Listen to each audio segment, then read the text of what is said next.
के कोनो चिंता उनता बाकी ना। अरे चल चल चल जल्दी उठी। अरे गांव भर के लोग चल गए, रउआ बे सुतले बानी।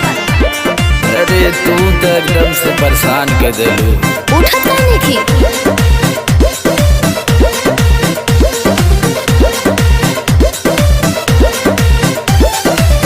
सूते दा धनी काहे करेलू सोर हो। अच्छा भइल ना बाटे अभी सही से भोर हो।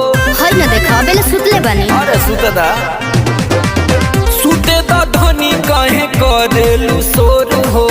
भइल ना बाटे अभी सही से भोर हो गइल सादा तैयारिया पिया, कहिले खा के हम क्रिया पिया। पियरिया पिया पे भी पियरिया पिया, घाटे चली बारे दियरिया पिया। पियरिया पिया पे भी पियरिया पिया, घाटे चली बारे दियरिया पिया।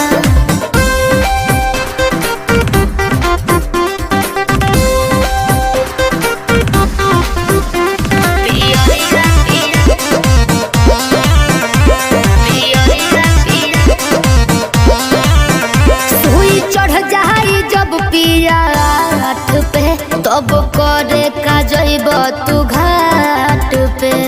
होने गोलुआ भोलुआ माई सब चल गई सजी। जाए दादा अभी केहू ना गइल बा, तू करब का जाके।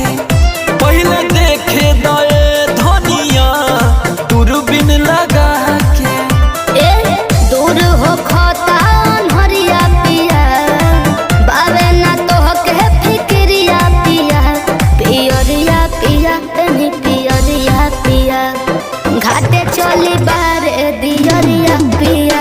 पियरिया पिया तनी पियरिया पिया, घाटे चली बारे दियरिया पिया।